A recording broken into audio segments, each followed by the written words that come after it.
is secure. We have ATF, FBI that are handling the scene as far as the investigative part, trying to figure out and recreate or figure out what actually happened to cause this. Do I see a short-term explanation? No. Do I see us being here for many days? Yes, I do see that. We've got we've got the bomb squad from Metro Bomb Squad here. I don't really want to get in to start naming all the agencies. I'm scared I'll miss somebody. We've got TBI, Bomb and Arson here. They're all working together. It's one of the things that I'm very happy to see is all of these agencies. It's not just one, but we've come together and we're making the very best team effort that we can to move forward. Please keep in mind that these families, and I've said it up front, I said it to start with, that's where our thoughts and prayers need to go right now. And we've just got to take one day at a time or 1 hour at a time. We're processing things. We're finding out more information. We're trying to figure out, maybe the cause of this. There's not going to be a short explanation for that. I know I may have repeated myself there a little bit. Forgive me, but we're all tired and trying to put together the best effort we can and remember the families and who we're working for. I do want to touch on Accurate Energetic. They are here with us. The facility's here with us. They have discontinued operations. They're focusing on their families, their employees.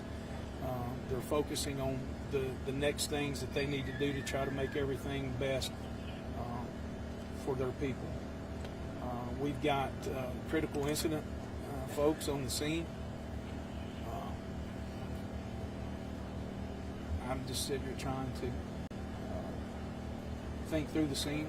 We got the critical incident people here for the families as well as some of the first responders. For those of you that don't know, it was about 7:45 a.m. this morning that this explosion happened. We had a really amazing response from the first responders, fire, and here again I commend those first responders because it was multiple jurisdictions. They worked together. They got the situation under control very quickly and safely. And when you see or when you pull up to the things that they were seeing and doing and having to do at the time, they done very, very well. And anybody any questions? Sir, you mentioned the word souls earlier. Can you tell us how many people have lost their lives? I can tell you that we've had, there are fatalities. Do I want to put a number to that? Because I always, and those of you that have known me in the past, I always wish for the best. Is there a possibility that somebody might be injured somewhere or somebody that we don't know about? Yes. I can tell you right now that we're looking for 19 individuals. And a lot of times when I have this types of situation, I refer to them more than just a person. They're a soul to me. So we're trying to, I can tell you that we're missing 19 souls. Sheriff, I was wondering how many people were working at the time and how many people were taken to the hospital. I don't think there was, I think 4 to 5 individuals that was taken, maybe even by POV. I can't talk about the ambulance part of that. And forgive me for some of those early questions and not being able to answer them. We've concentrated so hard on getting the scene secured, getting things moving, taking care of basically the security, getting the personnel that we need here that I can't answer some of those early questions. So forgive me for that. I don't want to give the appearance that I'm avoiding it. Have you had a chance to see the building and can you describe it? Can I describe the building? There's nothing to describe. It's gone. It's again, it's the most devastating scene that I've seen in my career. Sheriff, do you know what kind of work they did in that building specifically? I do not, ma'am. I do not. I'm not familiar with the day-to-day operations of that. I see a lot of family members, they're waiting. Are they waiting for confirmation about if their family member is missing, or what communication are you having with them right now? we have communicated with the family. We've done it twice. We wanted to get some solid information because we was sliding a little bit in information that we were receiving and from past experience from the flood and those kind of things, that we wanted to make sure that we had the information, the correct information that we needed to talk with. So yes, we have spoke with families. Again, Accurate Energetics is taking care of those families and trying to do everything that we can to comfort them and get them the information as quick as we have. I know it's early in the investigation, but does it appear it's accidental or intentional? Can't answer that. And it's something, that's a good question. And the reason I say that's a good question, in law enforcement, we have one opportunity. And that's the reason why you see a lot of things that we have to do in law enforcement. We have to make the worst assumption. We have to make that and prove it away that it is an accident. So we only have one chance at the evidence. We only have one thing or one chance to be able to do the things that we need to do. And we're going to be slow, methodical, and diligent and do everything that we can to make sure this is what it is. And there again, we're working for those families and those people that were in that building to make sure we get, if they deserve justice, we want to be in a situation that we get them justice. And that's how we have to approach these situations. Okay, and there was another report that there was a destructive explosion in 2014 in the same building that was operated by Rio Ammunition. Can you confirm that and tell me if there's some kind of trend going on here? Rio was on the facility. That did happen here. I was here during that time. I don't believe that it was at that current facility at all. Yes, ma'am. You have a question. That was my question. Is do you have any information about a previous explosion at this facility? Well, see, you have to remember, this is a huge compound, and there's a couple of different businesses that may operate within this facility. So I don't want to get in too much to the operation of the facility because they are a very delicate operation, and we have to maintain that. Sheriff, I had heard some comments earlier about fallout outside the campus area from the blast early on. Yes, sir. Is that something you can confirm? There may be some debris that went over the fence. I don't think that we're too far from one of the property lines, and there may be some debris that's on another property here. You said the scene was secure. Does that mean it's stable and first responders have any other accesses? It means that the scene is stable. The ATF and the FBI are on that. They are methodically moving through the location of the explosion. Sheriff, I'm not sure if you know this, but was at 7:45 was the plant up and running, or were people just arriving for work? Do you have any idea? I believe the plant was up and running. Last question. Have you been able to speak to any families directly, and if so, what are you telling those families? We have spoke to the families directly, and we told them that we're going to be very transparent with them and get them the information and try to answer every question that they have the best we can. It's there again, it's going to be a very slow process. Sheriff Kraft, you want to?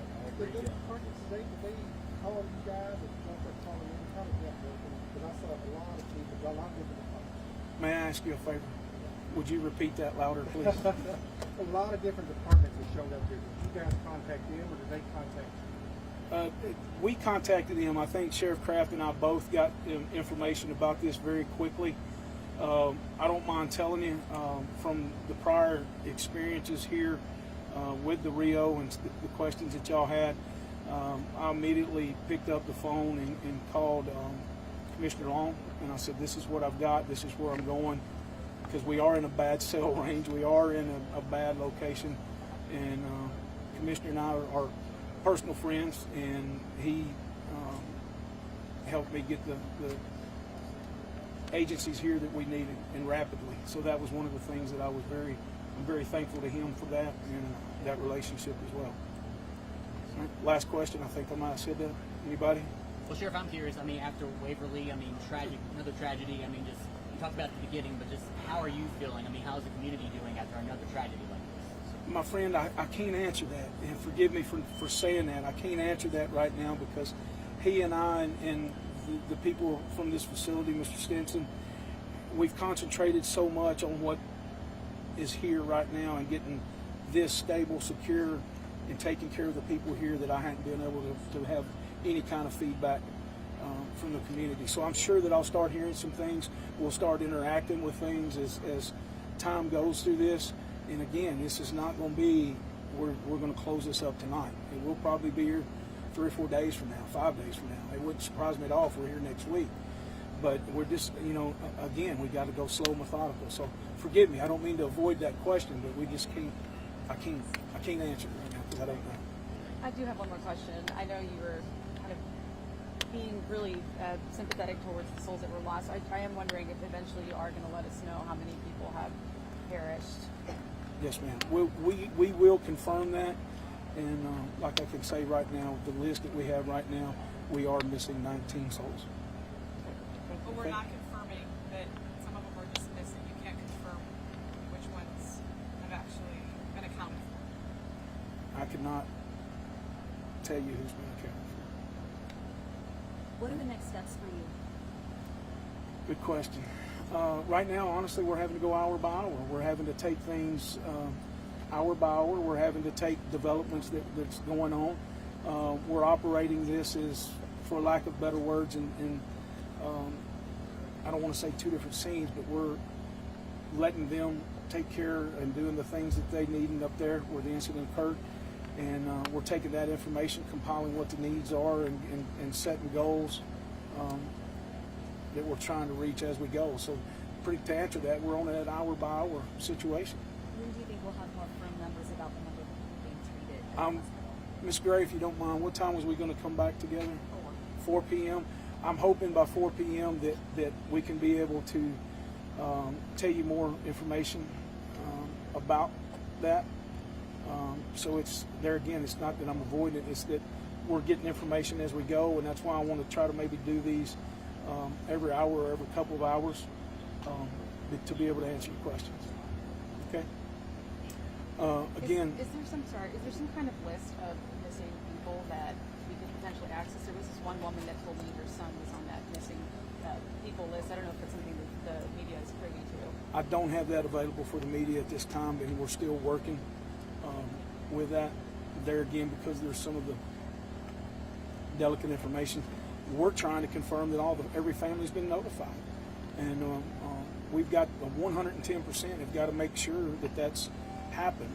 The Sheriff Kraft and I have even said if there's somebody that we can't get a hold of, we're going to send officers and along with accurate, energetic staff to make sure that we go out and find that. So, excuse me, we're trying everything we can do to take care of the people.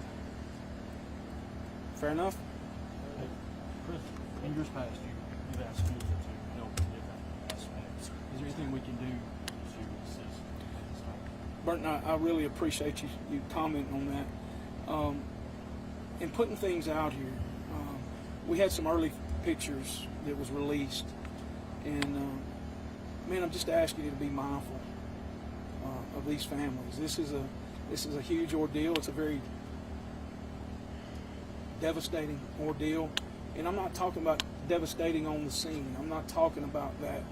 I'm talking about devastating in the fact of a loved one that just come to work and now may be missing or deceased. So please keep that in mind when you're having or doing these stories. These stories, we often find ways that we try to turn things into negative. This is a bad situation. This is a negative situation. But there's no reason for us to take the downward spiral or the downward side of this story when it comes to these families. So I'm all about that, and I'll always be about that. I think Sheriff and I both will always be about that. So, thank y'all. I appreciate it. Thank you.